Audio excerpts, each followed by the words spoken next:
So, topic for today, legacy. Now, the reason I brought this up, I alluded to it earlier, is Father's Day is right around the corner. A lot of fathers out there are consistently thinking about the legacy that they're leaving their kids. My concern is, are they overly focused on the financial component of the legacy leaving behind? Don't get me wrong. And before Chris comes at me with a jab, it is incredibly important to have that legacy set up. But there's so much more to life. That's the reason why we have health, wealth, and mindset on this show. And I think everybody out there that doesn't spend all of their time thinking about going through combing, making money, if you have free time, then there's something else you can do with that legacy that's not just financial. So let's get clear on some definitions real quick. Legacy comes down to, obviously, let's acknowledge the money. We do have to acknowledge it. There's a certain amount of of assets, finances, et cetera, that I want to pass down that can help make my kids' life easier from at least a starting point in the game of Monopoly. I want them to have as much starting money in Monopoly as possible when they start the game. Um, Maybe not as possible, but you get my point. After that, reputation, right on point with both what you guys are saying. At the end of the day, I heard this expression. It's an idea that you die twice. Once with your physical life is over, and the second time when nobody mentions your name any longer. I personally don't give a shit how long my name is remembered after I go. I just don't really care.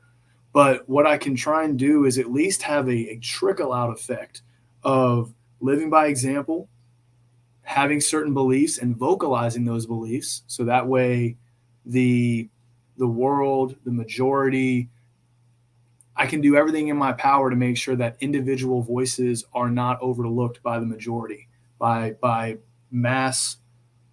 I can't remember the exact term, but basically when everybody thinks a certain thing, it is so easy to just kick out the little outliers. But those little outliers are what change history. Those little outliers for me personally are what keep freedom, rights, all different ways of being insured so everybody can live a life of their own choice. So I think the reputation, the beliefs, the living by example, and of course the health piece. I was fortunate to have like a solid like 6 to 8 like example from my parents on how to be healthy. I plan on upping that number. So, for I guess the reason why I love this topic is because I know so many dads out there busting their ass just to bring in the money for the home. But are you taking time to consider, are you helping make sure your kids are going to have a enjoyable life experience? Do you enjoy your life experience? Because if you're not, you're setting an example that enjoying your life experience isn't necessary. You and in the back of every dad's mind, it's like, I got to provide, you know? And maybe your idea of providing is just bringing in the money. But if your health is suffering, if your mental health is suffering, if your familial relations are suffering, are you doing the right balance of things? Only you, whoever's listening to this, can make that decision for yourself on how this balance of the legacy you leave comes up. But for me, you have to look at a variety of things, because I just want as many people in this world, including my offspring, just community, whatever. I want people to be happy. I want people to find their way. I want peace, like just everybody else. And you would be shocked at how much we could begin to tackle this in the home if we just stop making legacy only about money. Your kids might have a bunch of money, but if they're miserable because they don't know how to take care of themselves and they don't know what to do, man, we can do better. Let's not get caught up in simply thinking about legacy in terms of money. One of the main pieces of living by example that I'm trying to create for people around me as well as my kids is to show them that you can heal yourself. And it just requires introspection, um, identifying your patterns, identifying your triggers, trying to trace those back and working from those. Because if I can teach my kids to do that, then theoretically, whatever happens to them, they at least have some fundamental tools to build their way out. So that way, when they go to therapy, when they go to a coach, because something may have happened, they're able to get a better experience out of that because they understand how to self heal.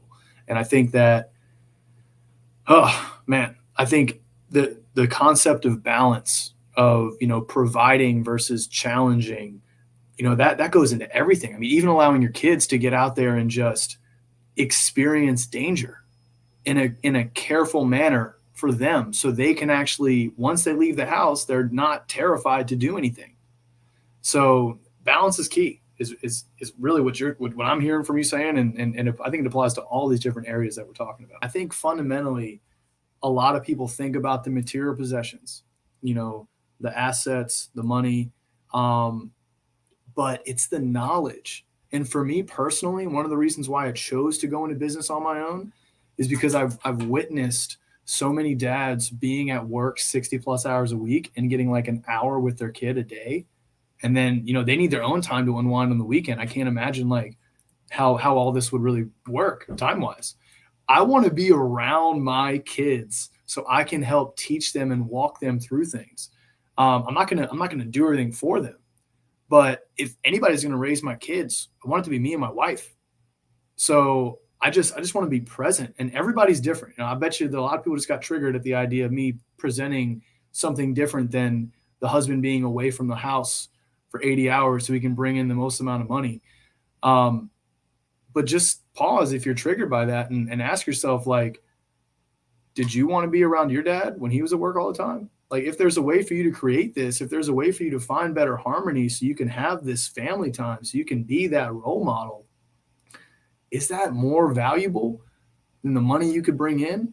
I mean, theoretically, each one of us here, we all had potentially, different like financial starting points based off what our family gave us. But when we started these businesses, we all started basically these businesses from a $0 amount. Just dads, just think about the quality time. Think about the lessons. Think about the experiences. My dad raised me from a place where he tried to do the balance of the financial, et cetera.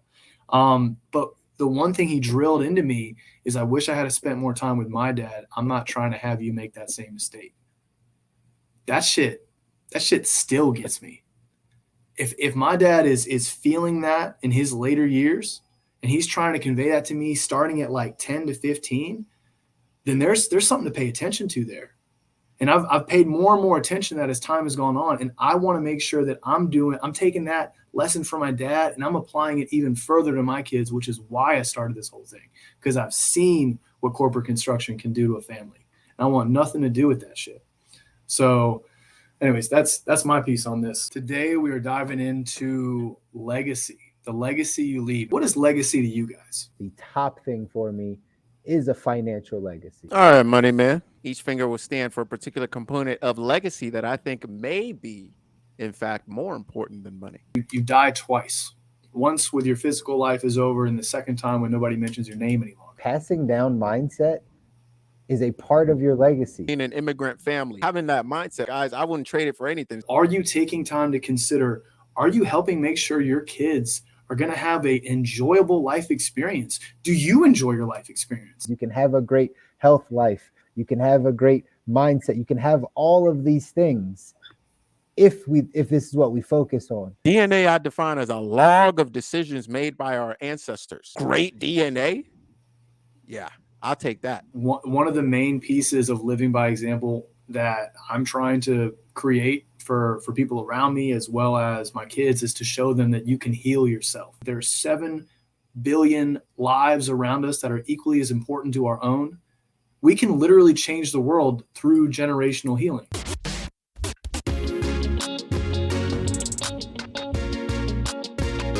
Welcome to the good life.